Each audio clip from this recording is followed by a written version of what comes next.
चला तर मंडळी, आज आपण पोह्यामध्ये 1 वाटी गव्हाचं पीठ घालून खूपच पौष्टिक आणि खमंग असा पदार्थ बनवतोय। बनवायला खूप सोपं आहे, फक्त 10 मिनिटात बनवून तयार होतो। चवीला म्हणाल तर एकदम भारी, मोठेच काय लहान सुद्धा आवडीने मागून मागून खातील। चला तर करायला घेऊयात। यासाठी इथे मी 1 वाटी पोहे घेतलेले आहेत। आता हे पोहे आहेत ते पातळ आहेत, तुमच्याकडे जाडे पोहे असतील ते घेतले तरी सुद्धा चालतील। पोहे घेताना मी आधीच सुरुवातीला स्वच्छ साफ करून घेतलेले आहेत। यानंतर यामध्ये पाणी घालूया आणि 3-4 वेळा चांगले व्यवस्थित धुवून घेऊया, म्हणजे चांगले चोळून व्यवस्थित धुवून घ्यायचे आहेत। हे बघा, पोहे धुवून घेतलेले आहेत। आता मी हे पातळ पोहे घेतले असल्यामुळे याचा मस्त असा लगदा होतोय, म्हणजे चांगले एकदम धुतानाच ते मऊसूत झालेले आहेत। आता हे मळून घेऊया। जर तुम्ही जाडे पोहे घेतले तर धुवून घेतल्यानंतर 5 मिनिटं बाजूला ठेवा, म्हणजे हे असं छान मळले जातील। पातळ पोहे घेतल्यामुळे मी हे व्यवस्थित असं मळलं जातंय, यामध्ये अजिबात गुठळ्या राहत नाहीत।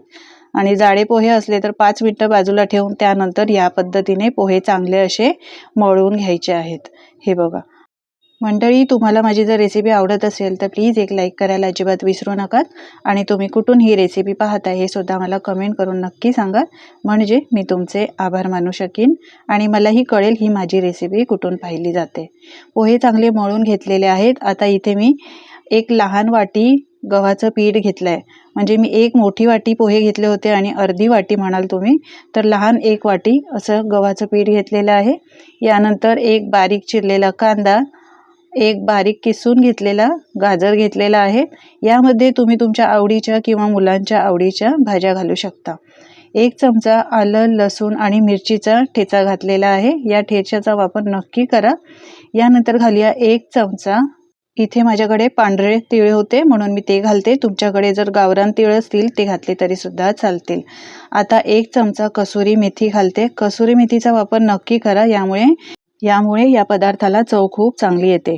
मूठभर कोथिंबीर घातली आहे। यानंतर थोडीशी हिंग पावडर घालूया। हिंग पावडर घातल्यामुळे अपचनाचा त्रास होत नाही, पोटाचा कोणताही आजार होत नाही। आता पाव चमचा हळद पावडर, 1 चमचा लाल तिखट, आपण ठेचा घातलाय त्यामध्ये सुद्धा मिरचीचा वापर केलाय, त्यामुळे लाल तिखट कमीच घाला। यानंतर घालूया 1 चमचा धणे आणि जिरे पावडर, अर्धा चमचा गरम मसाला आणि आता घालूया 1 चमचा जिरं। आणि पोटाचा कोणताही आजार होऊ नये, अपचनाचा त्रास होऊ नये, कोणताही पदार्थ व्यवस्थित पचन व्हावा यासाठी 1 चमचा ओवा घातलाय। ओवा खाल्ल्यामुळे पोटाचे आजार होतच नाही, शिवाय पोटफुगी सुद्धा कमी होते। ओवा हातावर असा चोळून घालायचा, म्हणजे याचा फ्लेवर चांगला येतो। आता घालूया चवीप्रमाणे मीठ, तर मी इथे अर्धा चमचा मीठ घातलेला आहे। आता घालूया पाणी लागेल तसं घालायचं आहे। सुरुवातीला थोडंसंच घालायचं आहे, लागेल तसं आपण यामध्ये पाणी घालणार आहोत। पाणी घातल्यानंतर सगळं साहित्य आहे ते व्यवस्थित या पद्धतीने मिक्स करून घ्यायचं आहे। हे बघा, गरज लागेल तसं पाण्याचा वापर करायचा, अगोदर सुरुवातीलाच पाणी जास्त घालायचं नाही, कारण आपण गव्हाचं पीठ घातलेलं आहे, त्याच्या गुठळ्या राहू शकतात। यासाठी थोडं पाणी घालायचं आहे आणि मिक्स करून घ्यायचं आहे, म्हणजे गुठळ्या सुद्धा मोडल्या जातात आणि हे बॅटर आपलं थोडंसं सैलसर व्यवस्थित जसं पाहिजे तसं आपल्याला बनवता येतं। तर हे बघा, पाणी मला जेवढं लागेल तेवढं पाणी घातलेलं आहे, तर मला इथे 1 वाटी पाणी लागलेलं आहे। लहान 1 वाटी घातलेलं आहे पाणी, कारण कांद्यामध्ये सुद्धा पाणी असतं आणि यासाठीच थोडं पाणी घालायचं आहे। हे बघा, या पद्धतीचं आपलं हे बॅटर बनवून तयार झालेलं आहे। आपण मस्त पोह्याचे खमंग खुसखुशीत असे थालीपीठ बनवतोय, तर आपण जेवढं बॅटर घेतलंय त्यामध्ये 2 मस्त मोठे असे थालीपीठ बनवून तयार होतात। यानंतर हाताला तेल किंवा पाणी लावायचं आहे आणि याचे 2 भाग करायचे। बॅटरचे एका भागाचा असा गोळा करून घ्यायचा आहे। तवा मी गरम करायला ठेवलाय, यावर साजूक तूप किंवा तेल घालू शकता, पसरवून घ्यायचा आहे।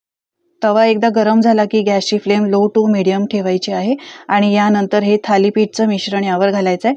हाताला चिटकतं हे थोडंसं, तर काय करायचं, हाताला तेल किंवा पाणी लावायचं आहे, पाण्यामध्ये हात बुडवून घ्यायचा आणि त्यानंतर असं हे तव्यावर थापवून घ्यायचं।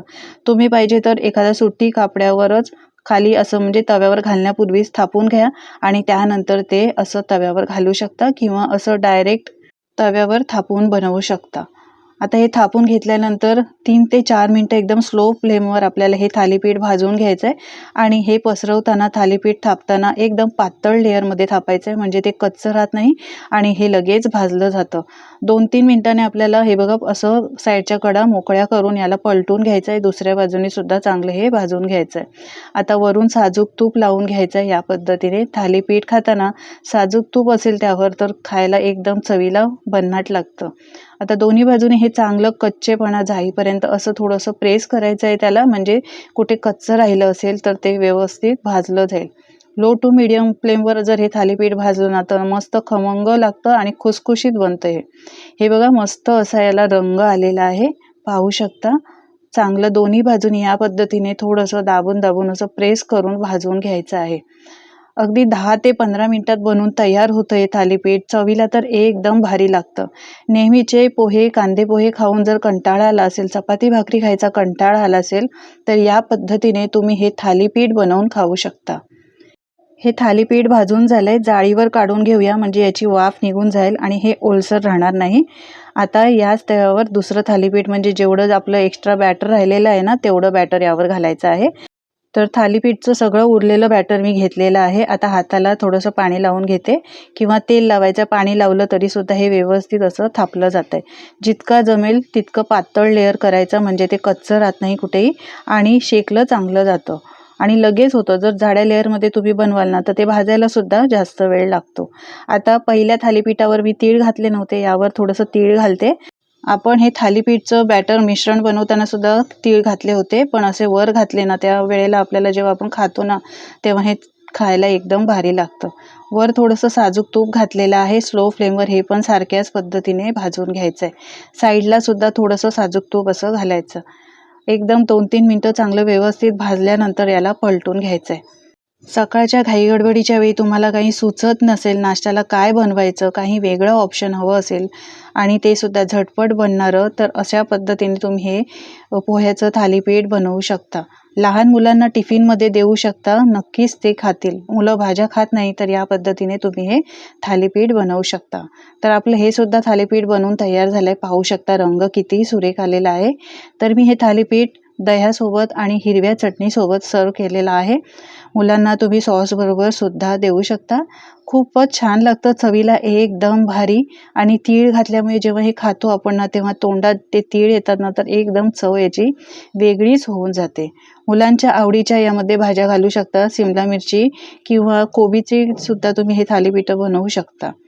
तर मंडळी, आजची ही रेसिपी तुम्हाला कशी वाटली हे कमेंट करून मला नक्की सांगा आणि तुम्ही सुद्धा या पद्धतीने बनवून बघा. बनवून बघितल्यानंतर तुमचे अनुभव माझ्यासोबत शेअर करा. आजची ही आगळी वेगळी थालीपीठची रेसिपी माझी खात्री आहे तुम्हाला आवडलीच असेल. ही रेसिपी तुम्हाला जराही आवडली असेल तर लाईक करा, शेअर करा. अशाच वेगवेगळ्या नाश्त्याच्या रेसिपी मी अपलोड केल्या, त्यासुद्धा नक्की पहा. चला तर पुन्हा भेटूया अशाच वेगळ्या रेसिपीसोबत. धन्यवाद.